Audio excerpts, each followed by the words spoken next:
ইসরায়েলের যে নিউক্লিয়ার যে সাইটটা আছে এই সাইটের প্রচুর ক্ষয়ক্ষতি হয়েছে ইরানি বোম্বিং এ, এবং ইরান অলরেডি জিতে গেছে। এখন তারা এই বিষয়টাকে একটা পার্মানেন্ট এবং লং টার্ম শেপ দিতে চাচ্ছে। এ কারণেই তারা এতগুলো যে বার্গেনিং পয়েন্ট তারা দিয়েছে, তারা তিনটা কন্ডিশন দিয়েছে। এসব কন্ডিশন গুলা তখনই দেওয়া যায় যখন আপনি একটা বার্গেনিং এর জায়গায় চলে যান। যে নিজেদের গোলা বারুদ বা অস্ত্রশস্ত্র তৈরি করবার যে সক্ষমতা সেটি কোন লেভেলে রয়েছে সেটি তো একটাবার কখনো কখনো শেষ হয়ে যাবার সম্ভাবনা রয়েছে। এই সম্ভাবনা কতটুকু দেখেন এবং কখন দেখছেন, নাকি আসলে তাদের এই সম্ভাবনা শেষ হবে না? যে সকল সিমটম দেখে যেটা মনে হচ্ছে যে ইরান অলরেডি জিতে গেছে। এখন তারা এই বিষয়টাকে একটা পার্মানেন্ট এবং লং টার্ম শেপ দিতে চাচ্ছে। এ কারণেই তারা এতগুলো যে বার্গেনিং পয়েন্ট তারা দিয়েছে, তারা তিনটা কন্ডিশন দিয়েছে। এসব কন্ডিশন গুলা তখনই দেওয়া যায় যখন আপনি একটা বার্গেনিং এর জায়গায় চলে যান। তো ইরান চাচ্ছে, পশ্চিমা মিডিয়াতে এই খবরটা এসেছে যে ইরান চাচ্ছে তাদের এই যে অ্যাডভান্টেজিয়াস একটা পজিশনে যে আছে তারা, এই বিষয়টাকে তারা একটা পার্মানেন্ট এবং লং টার্ম শেপে দিতে চাচ্ছে।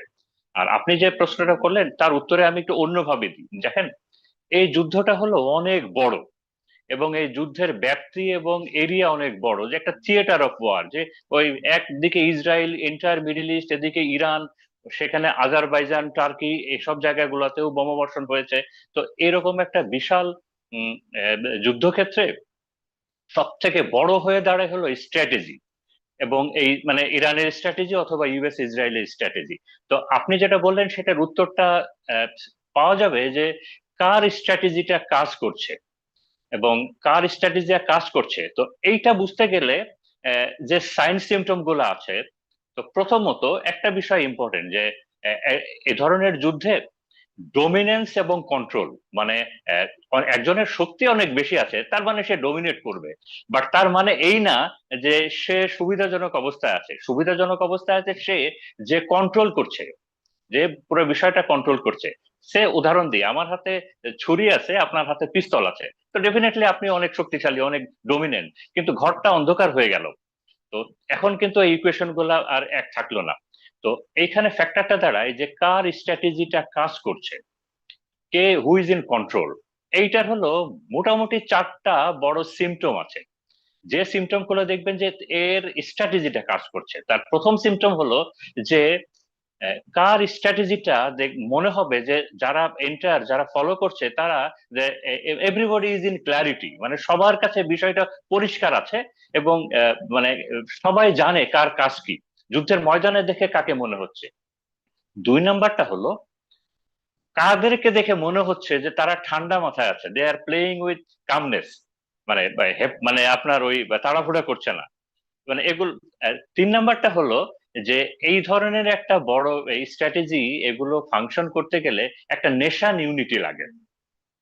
এবং চার নাম্বারটা লাগে হলো জাতিগত একটা ডেসপারেশন লাগে, মানে একটা, যে আপনার ডেসপারেশন মানে কি, যে আপনি খেয়াল করে দেখেন যে প্রত্যেকটা বিষয় ইরানের সাথে স্যুট করে। এই মুহূর্তে যদি আমরা যুদ্ধগুলা ফেস করি, দেখে মনে হবে যে না, দে আর যুক্তরাষ্ট্র ইসরায়েলের থেকে ওরা অনেক বেশি কাম আছে। দ্বিতীয়ত হলো আহ, ওদের ক্ল্যারিটি আছে, মানে সবাই সব লেভেলে তাদের কাজ জানে। তিন নাম্বারটা হলো তাদের ন্যাশনাল ইউনিটিটা আছে।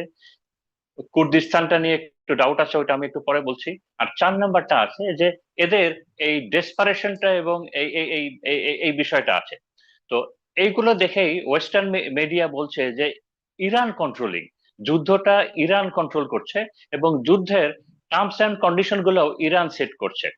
এইখানে আর একটা বিষয়, এই স্ট্র্যাটেজির প্রসঙ্গটা যেহেতু আমি বললাম, এখানে আর একটা বিষয় ইম্পর্টেন্ট, সেটা হলো যে এই ধরনের যুদ্ধে জিততে গেলে আর একটা বড় ফ্যাক্টর কাজ করে হলো যে স্ট্র্যাটেজিক বড় বড় জেতার জন্য যে আপনার ফ্লেক্সিবিলিটি, এই ফ্লেক্সিবিলিটিটা কার কয়টা আছে। তো আপনি হিসাব করে দেখেন যে, আমি হিসাব করে দেখেছি যে ইরানের কাছে এই ধরনের জেতার জন্য স্ট্র্যাটেজিক্যালি চারটা ফ্লেক্সিবিলিটি আছে। পক্ষান্তরে ইউএস ইসরায়েলের মাত্র একটা। ইউএস ইসরায়েলের একটাই মাত্র তাদের উদ্দেশ্য, এবং তাদের যেটা হলো যে আইদার ইরানের রেজিম চেঞ্জ করবে অথবা ইরান পুরাটা দখল করে নিবে। তো এই বিষয়ে দেখেন, আমি গতকালকে সিএনএন এর একটা টক শোতে দেখছিলাম, তো ওখানে একজন ইউএস এর একটা মিলিটারি অফিসার সে দুঃখ করে বলছিল যে রেজিম চেঞ্জ, বিশেষ করে যেসব জাতি এবং যেসব দেশ একটা আইডিওলজিতে চলে, তাদের রেজিম চেঞ্জ করা যায় না। এই যে আমরা চারজন আছি, দেখেন হিসাব করে যে আমরা আমাদের স্মরণে গাজার থেকে এত সাফার করতে তো কোনো দেশকে দেখি নাই। 70,000-এর বেশি মানুষ মারা গেছে, পুরো দেশ প্রায় ধ্বংসর মতো হয়ে গেছে। তারা বলছে যে গাজাতেই তারা রেজিম চেঞ্জ করতে পারে নাই, দেশটা সেখানে কিন্তু দেশ ইরানের না, রেজিম এটা চেঞ্জ করবে সামান্য কেমনে? একটা স্ট্রিপ। এটা গাজা একটা হ্যাঁ, স্ট্রিপ, দেশও না। একটা এটাকে একটা এত বছর ধরে একটা স্মল পতন স্ট্রিপ। ঘটাতে পারেনি। হ্যাঁ। হ্যাঁ, তো তার এই কারণে ওয়েস্টার্ন ওনারা বলছেন যে থিঙ্ক ট্যাঙ্কটা বলছেন যে গাজাতে একটা স্ট্রিপ, সেখানে এইভাবে ধ্বংসযজ্ঞ করার পরেও তোমরা তো গাজাতেই রিজিম চেঞ্জ করতে পারো নাই, হুম। বিকজ এর একটা আইডিওলজি নিয়ে চলে। তো যেটা বলছিলাম যে স্ট্র্যাটেজিক্যাল ফ্লেক্সিবিলিটি কার বেশি, বলে যে ইরানের হাতে চারটা বড় স্ট্র্যাটেজিক্যাল ফ্লেক্সিবিলিটি আছে এই যুদ্ধটা থামানোর অথবা জিতে যাওয়ার। তার একটা হলো ইরান যদি হরমুজটা কন্ট্রোল করছে এবং আরো কিছুদিন করতে পারে, এটা হলো তার একটা বড় স্ট্র্যাটেজিক্যাল, তার একটা ফ্লেক্সিবিলিটি। দ্বিতীয় স্ট্র্যাটেজিক্যাল বড় ফ্লেক্সিবিলিটি হলো যে ইরান যদি ইসরায়েলের একটা সাবস্টেন্সিয়াল ড্যামেজ করতে পারে, কারণ ইরানের জন্য তো সার্ভাইভাল, তারা তো মরে যাবে, সারেন্ডার করবে না, কিন্তু ইসরায়েল একটা লেভেল পর্যন্ত তারা ড্যামেজ অ্যাকসেপ্ট করবে, তারপরে কিন্তু আর করবে না। তারপরে তারা এই যুদ্ধ থামানোর জন্য তোড়জোড় শুরু করবে। এবং আমার হিসাবেও যেটা বলে যে ওই লাইনের কাছাকাছি চলে গেছে ইরান। ইরান যথেষ্ট ড্যামেজ করেছে ইসরায়েলের।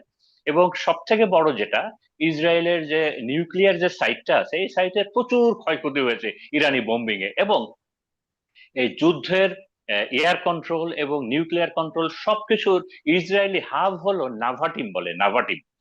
এবং এই নাভাটিমটা নাকি ইনভিনসিবল ছিল, যে নাভাটিমের প্রচুর ড্যামেজ হয়েছে, প্রচুর ক্ষয়ক্ষতি হয়েছে এবং পিন পয়েন্ট মিসাইল হিট করেছে ইরানের। যে কারণে আমার হিসাবে ইসরায়েলও মোটামুটি ওই লাইনের কাছাকাছি চলে গেছে, যে লাইনের কাছাকাছি গেলে ইসরায়েল আপনার যুদ্ধ শেষ করার জন্য তোড়জোড় শুরু করবে। তিন নাম্বারটা হলো এই মধ্যপ্রাচ্য তেলই তো সবকিছু, এবং এই মধ্যপ্রাচ্যের তেল আরব দেশের যেমন দরকার, ইউএস এর সেরকম দরকার। তো ইউএসএ চায় যে কোনোভাবেই যেন মধ্যপ্রাচ্যের তেল ক্ষেত্রগুলোর যেন কোনো ক্ষতি না হয়, এই পেট্রো ডলারের ফ্লো যেন ঠিক থাকে। তো এ কারণেই ইরানের জন্য এটাও একটা বড় আছে, সে নিজের সার্ভাইভালের জন্য আলটিমেটলি সে লাস্ট রেসর্ট হিসেবে এই মধ্যপ্রাচ্যের তেল ক্ষেত্রগুলো তার জন্য একটা একটা বড় বার্গেনিং বিষয়, সে এগুলোতেও আঘাত করার চেষ্টা করবে। এবং লাস্ট পয়েন্ট যেটা, এটাও একটা ইরানের বড় ফ্লেক্সিবিলিটি, যে ইরান যদি এই যুদ্ধটাকে যেভাবে চালিয়ে নিয়ে যাচ্ছে আর 15 দিন চালিয়ে নিয়ে যেতে পারে, তখনই আপনার পশ্চিমা বিশেষ করে ইউএসএ তারা এই যুদ্ধ থামানোর জন্য আরো অনেক, শেষ করে দেওয়ার জন্য আরো অনেকই করবে। তো এই ক্ষেত্রে আহ, এখন আমি